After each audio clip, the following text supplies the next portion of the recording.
motion be agreed to, and I call the member for Hasluck. Thank you, Deputy Speaker.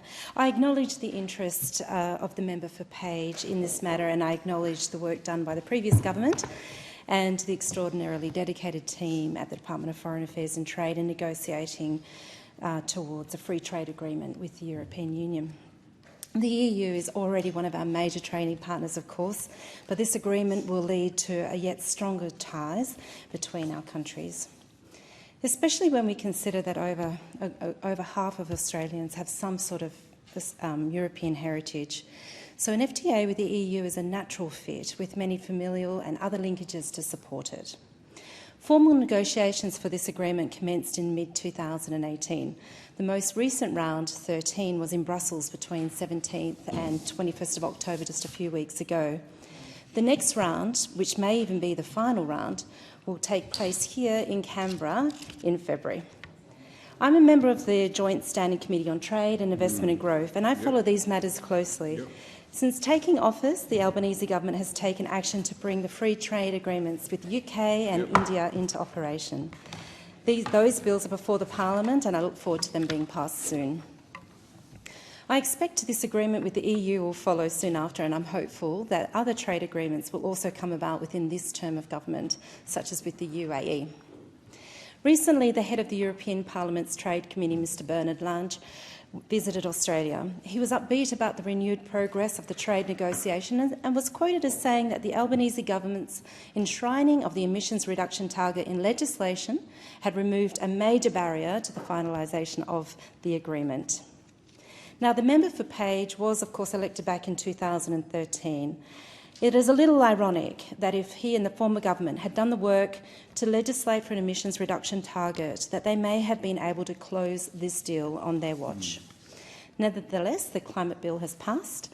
The obstacle was removed. You're welcome. The other reason perhaps that slowed negotiations down was the damage done to our relationship with France by the former Prime Minister, the member for Cook. The new Prime Minister, though, has been busy repairing that relationship.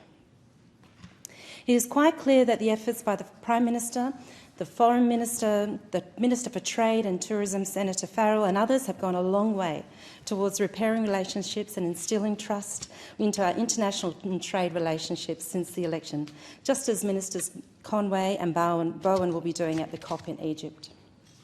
To return to the positives, the EU is a market of 450 million people of relatively high average incomes.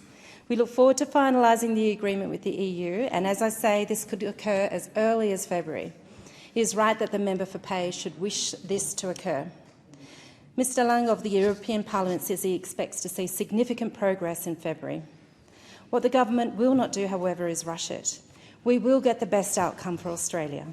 Minister Farrell is a fair man, and he will negotiate fairly, putting our nation's interests at the heart of this agreement. The European countries have renewed interest in diversification of trade as the war between Russia and Ukraine has brought home the importance of reducing dependence on Russia, especially for energy. There are many ways in which this new energy economy can be a focus of cooperation between Australia and the EU.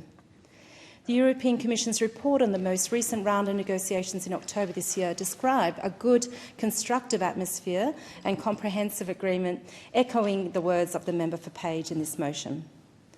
I note that New Zealand have beaten us to the chase and agreed an FTA with the EU in the middle of the year. Our own agricultural exporters are eager to see increased access to the EU for their quality products. The FTAs that the Albanese government will enact with the UK and with India, and the imminent agreement with the EU, and the further prospective agreements with other countries such as the UAE, the Gulf states and the Pacific Alliance of the South American countries will lead to greater trade and prosperity. It is good timing, as we otherwise face a period of flat growth in the economy. Crucially, these agreements will help to reduce our dependency on a single large trading partner, which is important in these times, especially when there is a disagreement or there is a breakdown in those trade relationships. And relationships are important. The government has spent a great deal of time and energy since the May election on repairing and strengthening our relationships with our near neighbours and with countries around the world. This work is now starting to pay off, and the finalisation of trade agreements is a sign of that progress and the re-establishment of the trust that will enable business and trade to flourish.